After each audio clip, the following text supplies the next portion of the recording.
दोस्तों, आपने कभी ना कभी शिव चालीसा तो ज़रूर पढ़ी होगी, पर क्या आपको शिव चालीसा का संपूर्ण अर्थ पता है?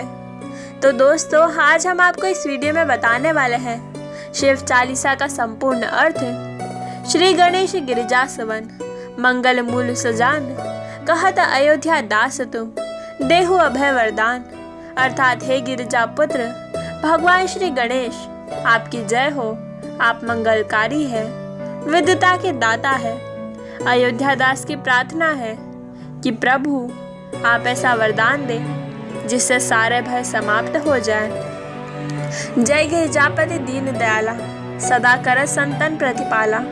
भाल चंद्रमा सोहत नीके, कानन कुंडल नाग फनीके।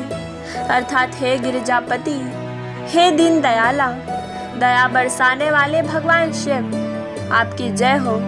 आप सदा संतों के प्रतिपालक रहे हैं। आपके मस्तक पर छोटा सा चंद्रमा शोभिमान है। आपने कानों में नागफनी के कुंडल डाल रखे हैं। अंग गौर सिर गंग बहाए, मुंड माल तन शार लगाए। वस्त्र खाल बाघंबर सोहे, छवि को देख नाग मुनि मोहे। अर्थात हे भगवान, आपकी जटाओं से ही गंगा बहती है। आपके गले में मुंडमाल की माला है। बाघ की खाल के वस्त्र भी आपके तन पर जच रहे हैं। आपकी छवि को देखकर नाग भी आकर्षित होते हैं। मैना मातु के हवे दुलारी, बाम अंग सोहत छवि न्यारी। कर त्रिशूल सोहत छवि भारी, करत सदा शत्रुन शयकारी। अर्थात माता मैनावती की दुलारी माँ पार्वती जी आपके बाएं अंग में है। उनकी छवि भी अलग से मन को हर्षित करती है।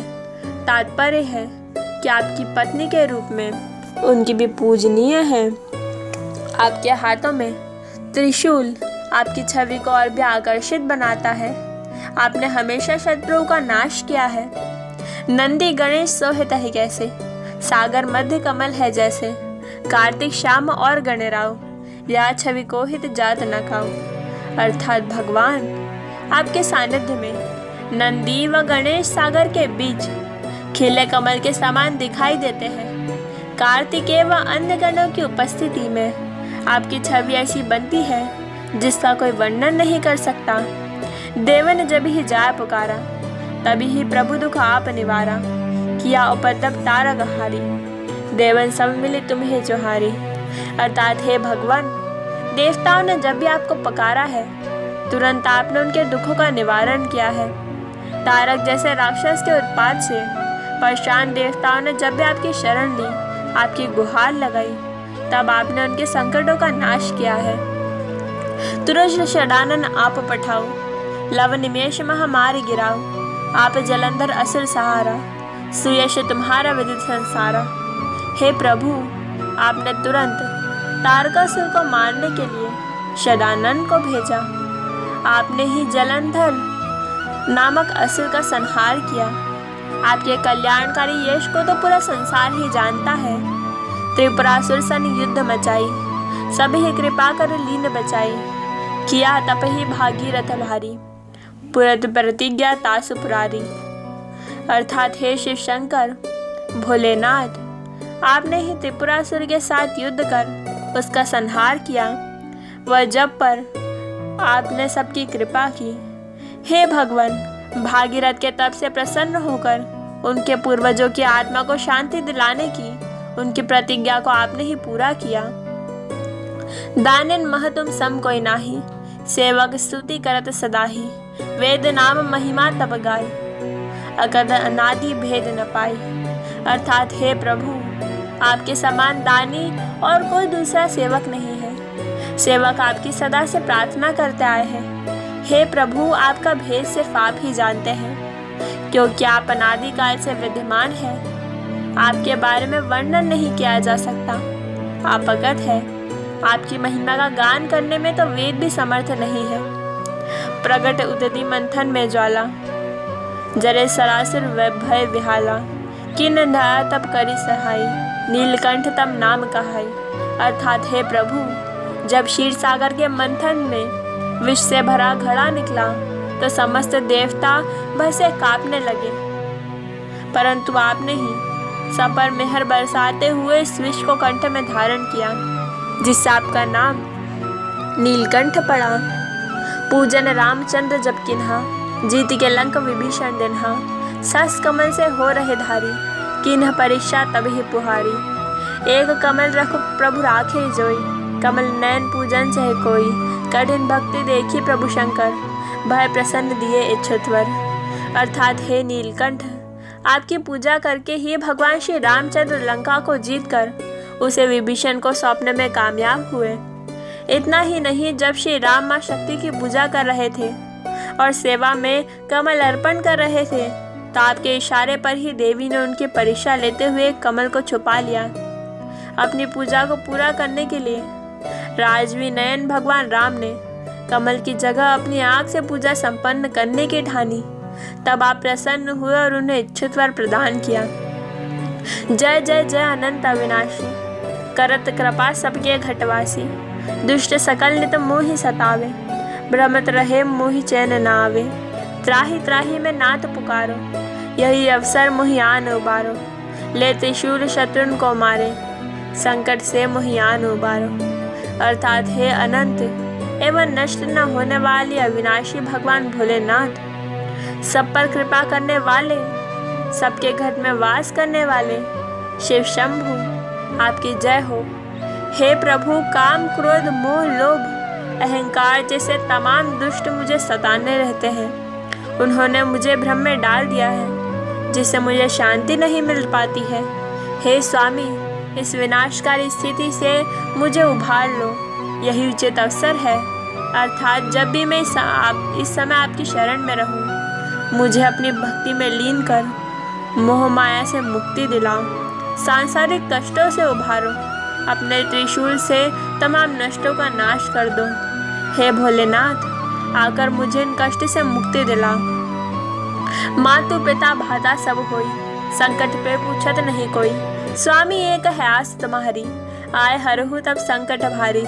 धन निर्धन को देत सदा ही, जो कोई जाचे वो फल पाही। स्तुति के ही विविध करो तुम्हारी, समूहनाथ तब चूक हमारी।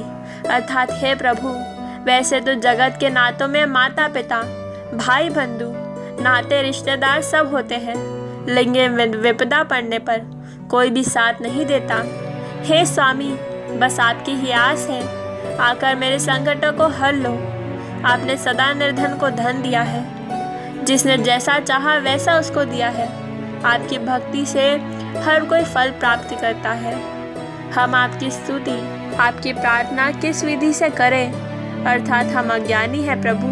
अगर आपकी पूजा करने में कोई चूक हुई हो तो हमें क्षमा कर दीजिएगा। शंकर हो संकट के नाशक, मंगल कारक विघ्न विनाशक। योगी यति मुनि ध्यान लगावे, नारद शारद शीश नवावे। अर्थात हे शिव शंकर, आप तो संकटों का नाश करने वाले हो, भक्तों का कल्याण व बाधाएं को दूर करने वाले हो। योगी यति ऋषि मुनि सभी आपका ध्यान लगाते हैं, शारद नारद सभी आपके आगे शीश नवाते हैं। नमो नमो जय नमो शिवाय, सिर ब्रह्मादि पार न पाए। जो यह पाठ करे मन लाई, ता पार होते हैं शंभु सहाय। अर्थात हे भोलेनाथ, आपको नमन है, जिसका ब्रह्मा आदि देवता भी भेद ना जान सके। हे शिव, आपकी जय हो। जो भी इस पाठ को मन लगाकर करेगा, शिव शंभु उनकी रक्षा करेंगे, आपकी कृपा उन पर बरसेगी। जानियो है को ना अधिकारी, पाठ करे सो पावनहारी। पुत्रहीन इच्छा करो जोई, निश्चय शिव प्रसाद ते ही होई। पंडित त्रयोदशी को लावे, ध्यान पूर्वक होम करावे। त्रयोदशी व्रत करे हमेशा, तन नहीं ताके रहे कलेशा। पवित्र मन से इस पाठ को करने से भगवान शिव कर्ज से डूबे में ही समृद्ध बना देते हैं। यदि कोई संतानहीन हो तो इसकी इच्छा भी भगवान शिव का प्रसाद लेकर निश्चित ही पूरी होती है। त्रयोदशी को पंडित बुलाकर हवन करवाने, ध्यान करने और व्रत रखने से भी आपके हर प्रकार के कष्टों से नाश होता है। धूप दीविद नैवेद्य चढ़ावे, शंकर सम्मुढ़ पाठ सुनावे। जन्म जन्म के पाप नसावे, अंतवास शिवपुरी में पावे। कहे अयोध्या आस तुम्हारी, जानी सकल दुख हरहु हमारी। अर्थात हे प्रभु, जो कोई भी धूप दीप नैवेद्य चढ़ाकर भगवान शंकर के सामने इस पाठ को सुनाता है, भगवान भोलेनाथ उसके जन्म जन्मांतर के पापों का नाश करते हैं। अंतकाल में भगवान शिव के साथ शिवपुरी अर्थात स्वर्ग की प्राप्ति होती है, उसे मोक्ष मिलता है। अयोध्या दास को प्रभु आपकी आस है, आप तो सब कुछ जानते हैं, इसलिए हमारे सारे दुख को दूर कर दीजिए भगवान। नित्य नेम नैवेद्य प्रातः पाठ करो 40, तुम मेरी मनोकामना पूर्ण करो जगदीश। मगसर छठी हेमंत जतु संवंत 64 जान, स्तुति 40 शिव ही पूर्ण कीन कल्याण। दोस्तों हमारे साथ में एक बार फिर बोलिए, भगवान शिव शंकर की जय। आपको ये वीडियो कैसी लगी हमें कमेंट बॉक्स में ज़रूर बताइएगा और कमेंट बॉक्स में हर हर महादेव लिखना ना भूलिएगा। धन्यवाद।